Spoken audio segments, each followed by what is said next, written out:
नमस्कार दोस्तों, उत्तराखंड पीसीएस की ऑनलाइन क्लासेस में आपका स्वागत है। उत्तराखंड स्पेशल में आज हम इससे पहले हमने कार्तिकेयपुर राजवंश को देखा था। उसके बाद मध्यकाल में हम कत्यूरी वंश को देख चल रहे थे। तो कत्यूरी वंश को हमने थोड़ा सा देखा था, उसका प्रशासन व्यवस्था, शासन प्रशासन व्यवस्था देखा था, कत्यूरी वंश की स्थापना देखी थी।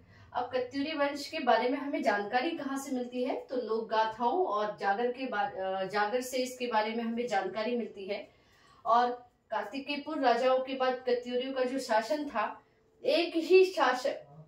कई शाखाओं में मतलब ये बढ़ गया, छोटे छोटे कई शाखाओं में विभाजित हो गया। और इसमें क्या है, एक ही साथ कई शाखाएं जो है शासन करने लगी। जैसे कत्यूर में बैजनाथ शाखा, पाली पछाऊ शाखा, सीरा शाखा, सोर शाखा। ठीक है। उसके अलावा जो प्रमुख इसकी शाखाएं थी, कत्यूर का असंती देव वंश, अस्कोट के रजवार, दोटी के मल जो है इनकी प्रमुख शाखाएं थी। तो प्रमुख शाखाएं कौन कौन सी? कत्यूर का असंती देव वंश, अस्कोट के रजवार, दोटी के मल इसकी जो है प्रमुख शाखाएं थी। असंती देव ने कत्यूर राज्य में असंती देव राजवंश की स्थापना की।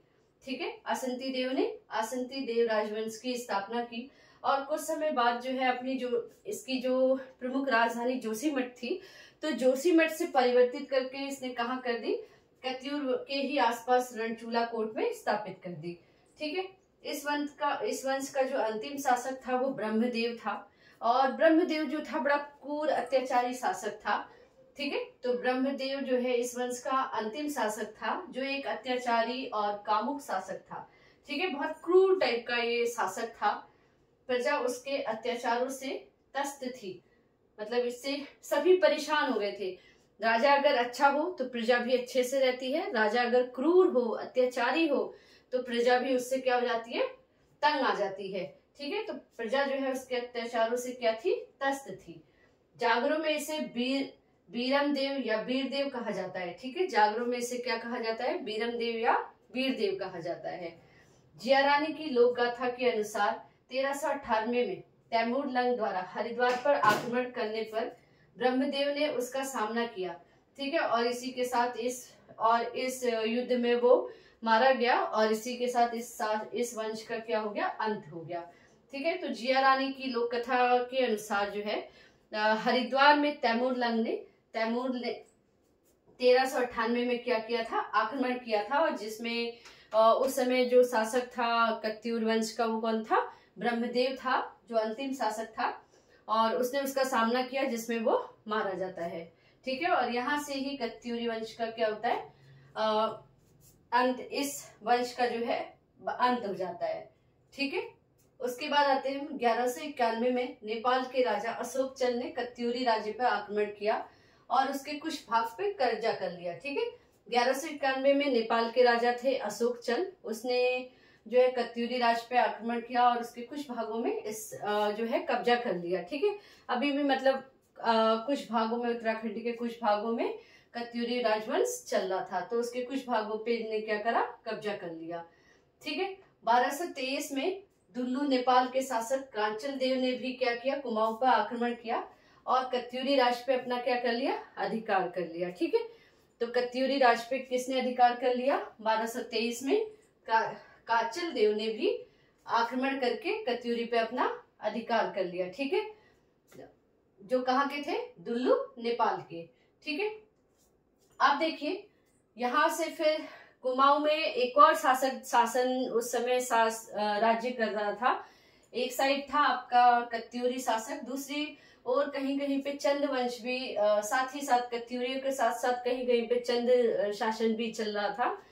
तो कुमाऊं में चंद राजवंश, कत्यूरी एवं चंद प्रारंभ में समकालीन ही थे, मतलब ये साथ साथ ही शासन इनका चल रहा था, जिससे इनमें सत्ता के लिए निरंतर संघर्ष चलता रहता था। जैसे मान लीजिए कि कुछ क्षेत्रों में कत्यूरियों का शासन था और कुछ क्षेत्रों में चंद वंश का जो था, चंद राजवंश का क्या था? अधिकार था। और कुछ क्षेत्रों में कत्यूरियों का अधिकार था। तो क्या होता था कि उस क्षेत्र को अपने कब्जे में करने के लिए आपस में ये क्या, हमेशा इनके बीच युद्ध चलता रहता था, निरंतर संघर्ष जो है चलता रहता था। ठीक है। तो इस वंश का जो संस्थापक था वो कौन था? थोहर चंद। जिसने 1216 ईस्वी में इस राजवंश की नींव डाली थी। और देखिए इसमें कत्यूरी और चंद प्रारंभ से समकालीन थे, जिससे इनमें सत्ता के लिए निरंतर संघर्ष चलता रहता था। ठीक है, इस संघर्ष के अंत में चंद वंश जो चंद थे वो विजयी हुए और 14वीं शताब्दी के बाद संपूर्ण कुमाऊं क्षेत्र पे चंद लोगों का प्रभुत्व स्थापित हो गया। चंद लोगों का प्रभुत्व स्थापित हो गया। ठीक है, कब? जब कत्यूरी और चंद का जो शासन था वो एक साथ साथ चल रहा था और अपने एक दूसरे के हिस्सों को अपने कब्जे में करने के लिए इनके बीच में युद्ध चल रहा था।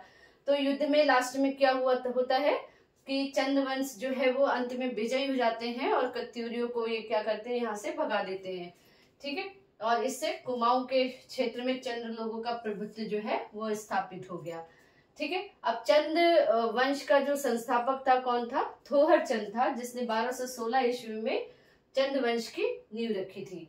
प्रारंभ में इसकी राजधानी जो थी वो कहाँ थी? चंपावत के आसपास, और उसके आसपास के क्षेत्रों पे ही इसका क्या था? कब्जा था। जैसे इसके आसपास के क्षेत्र, चंपावत के आसपास के जो क्षेत्र थे, लेकिन बाद में जो चंद शासक थे उन्होंने नैनीताल, अल्मोड़ा, पिथौरागढ़ तथा नेपाल के कुछ हिस्सों में अपने कुछ हिस्सों को अपने अधीन मिला दिया। अपने जैसे शुरुआत में चंपावत के आसपास वाले क्षेत्रों में थे, लेकिन बाद में जैसे जैसे इनका क्षेत्र बढ़ता गया, इन्होंने नैनीताल पे, अल्मोड़ा पे और पिथौरागढ़ पे, इसके बाद लास्ट में नेपाल के कुछ राज्यों को, कुछ हिस्सों को अपने राज्य में मिला लिया।